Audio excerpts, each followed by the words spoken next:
नमस्कार दोस्तों, राधे राधे। प्रेम से बोलिए गणेश भगवान की जय। चतुर्थी के दिन जरूर सुने चौथ माता की कहानी। एक सेठ सेठानी थे, उनके एक बेटा और बहू था। बहू सबको भोजन कराकर फिर स्वयं भोजन करती। एक पड़ोसन ऐसी भी थी जो रोज पूछती कि बहू आज क्या खाया और क्या बनाया। बहू कहती ठंडी बासी खाना खाया। एक दिन उसके पति ने ऐसा सुनकर विचार किया कि आज तो पकवान बनाया जाए, फिर देखे मेरी पत्नी क्या कहती है। उसने तरह तरह के पकवान बनवाए और घर के सभी लोगों ने एक साथ बैठकर भोजन किया। आज भी पड़ोसन ने पूछा तो बहू ने कहा कि मैंने ठंडी बासी रोटी खाई है। सेठ के लड़के ने सोचा हो ना हो कोई बात तो अवश्य है जिससे मेरी पत्नी ने ऐसा कहा। उसने पत्नी से पूछा तुम रोज ठंडा बासी खाना खाया ऐसा क्यों कहती हो, जबकि अपने सबने एक साथ बैठकर कई तरह के पकवान खाए। उसकी पत्नी बोली अपने जो खा रहे हैं वह बाप बूढ़ों की कमाई है, जिसे आप दिन कमा कर लाओगे उस दिन मैं समझूंगी कि ताज़ा भोजन मैं कर रही हूँ।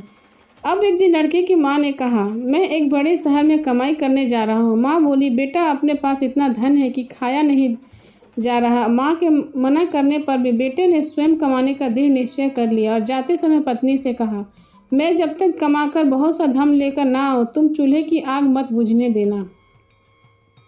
एक दिन चूल्हे की आग बुझ गई तो वह मन में घबराने लगी, कहीं मेरे पति पर कोई संकट तो नहीं आन पड़ा।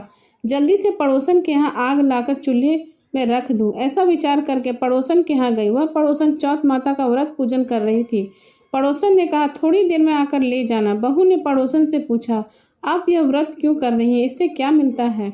पड़ोसन ने कहा चौथ माता की इस व्रत को करने से अन्न लक्ष्मी मिले और अपनी मनोकामना पूरी हो। अब बहू भी चौथ माता का व्रत करने लगी। दीवार पर चौथ माता बनाई। उस दिन घी गुड़ का चूरमा बनाकर रात्रि को चंद्रमा को अर्घ्य देकर भोजन करती। ऐसा करते करते बहुत दिन हो गए। चौथ माता ने उस बहू के पति को सपना दिया कि साहूकार का बेटा तू जाग की सेवो, तेरी पत्नी तुझे याद करती है। घर जाकर उसकी चिंता मिटा। तू दुकान खोलकर कंकु केसर का पलगिया बनाकर बैठ जाना। आज तेरा हिसाब किताब चुकता हो जाएगा। अब तो चौथ माता ने जैसा कहा था वैसा ही हुआ। उसके घर जाने की तैयारी और गाड़ी भर के धन दौलत लेकर चल दिया। रास्ते में एक बड़ा सा काला नाग फन फैलाए बैठ गया और कहने लगा आज तो मैं तुझे डसूंगा, छोड़ूंगा नहीं। आज तेरी आयु पूरी हो गई है। सेठ के लड़के ने कहा आज मैं चौथ माता ने मुझे सपना दिया है तो मैं पत्नी से मिलने घर जा रहा हूँ। वहाँ मेरी पत्नी बहुत चिंतित है, मैं उससे मिलकर जरूर आऊँगा, तब तुम मुझे डस लेना। नाग ने कहा तुम शपथ पूर्वक कहकर जाओ तो मैं तुम्हें जाने दूंगा, परंतु लौट कर नहीं आए तो मैं तुम्हारे घर आकर मैं तुम्हें डस लूंगा। इस प्रकार सर्प को वचन देकर वह अपने घर पहुंचा। वहां सभी ने हंसी खुशी से मिला और भोजन करने उदास होकर बैठ गया। उसकी पत्नी ने उदास होने का कारण पूछा तो पति ने कहा एक काले नाग ने मुझे डसने को कहा है, यदि मैं उसके पास नहीं जाऊंगा तो वह घर आकर मुझे डस लेगा। पत्नी बहुत चतुर थी। उसने कहा कि आप घबराओ नहीं, लेट जाओ, मैं एक उपाय करती हूँ।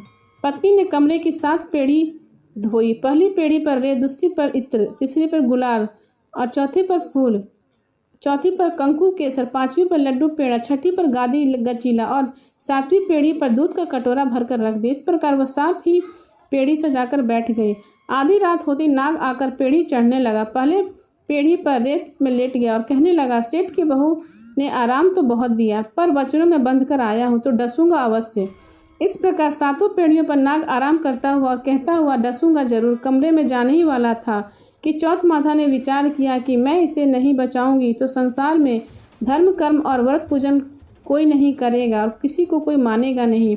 अब तो गणेश जी, चंद्रमा जी और चौथ माता ने उसे बचाने का विचार किया। चंद्रमा जी ने उजाला किया, चौथ माता ढाल बनी और गणेश जी ने तलवार लेकर नाग को मार दिया और ढाल से ढक दिया। अब बहू भी थकी हारी सो गई। उस दिन उगा तो लोग बेटे से मिलने आए, परंतु बेटा बहू तो उठे ही नहीं। बहुत देर हो गई तो माँ ने उन्हें उठाने गई तो माँ ने 7 पेड़ियों पर जो कुछ देखा तो वो बहुत घबराई और बेटा बहू को आवाज़ लगाने लगी।